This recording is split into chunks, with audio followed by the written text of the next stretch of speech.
Harper Audio presents 10 Ways to be Adored When Landing a Lord by Sarah MacLean. Performed by Mary Jane Wells.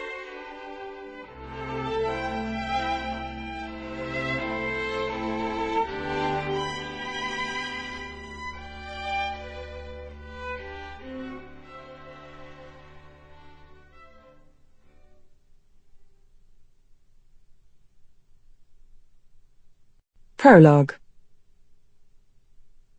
It cannot be denied that there is a veritable epidemic spreading among the young ladies of London, a tragic reality that ends in nothing but the very worst possible scenario.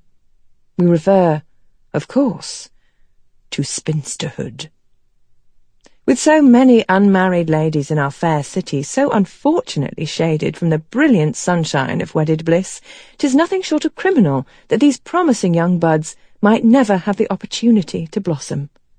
And so, dear reader, it is in the interest of public service that we have compiled a list of time-tested solutions, oft proven to simplify the most daunting of tasks, that of securing a husband.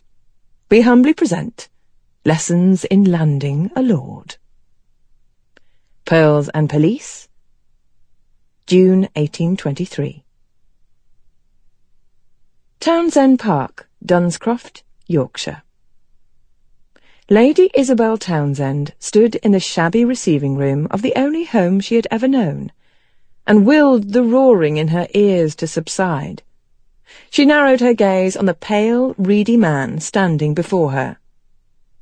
"My father sent you?" "Precisely." "And would you mind repeating that last bit?" Surely she had misunderstood the words that had tripped from the tongue of this most unwelcome visitor. He smiled, the expression empty and unattractive. Isabel's stomach flipped. "Indeed," he drawled, the word coiling between them in the suddenly too small room. "We are betrothed." "And by we, I take it that you mean—" "You and I are to be married." Isabel shook her head. "I'm sorry, you are—" He paused, clearly unhappy with the idea that she had not been paying attention. "Asperton. Lionel Asperton." Isabel made a mental note to savour the unfortunate name at a later time. For now, she must deal with the man, who did not appear to be very clever. Of course, she had learned long ago that the men of her father's acquaintance were rarely men of intellect. "And how is it that we became betrothed, Mr. Asperton?" "I won you." Isabel closed her eyes, willing herself to remain steady, to hide the anger and hurt that surged at the words, that always surged at the words. She met his pale gaze once more.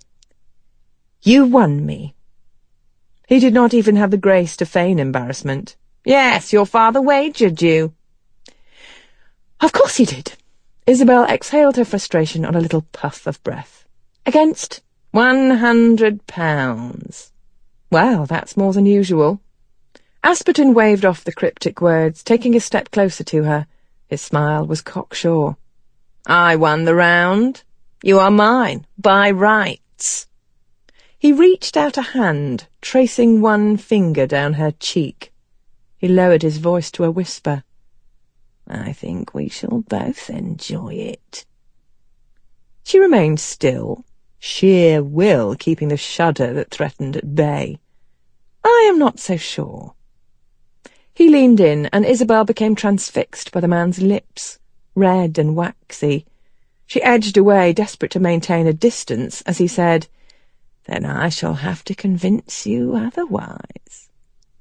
She twisted from beneath his touch, and that uncomfortable proximity, placing an old, fraying chair between them. A gleam flashed in the man's eyes as he followed her, moving closer. He liked the chase. Isabel was going to have to end this now. "I'm afraid you have travelled a very long way for nothing, Mr. Asperton." Sample complete. Ready to continue?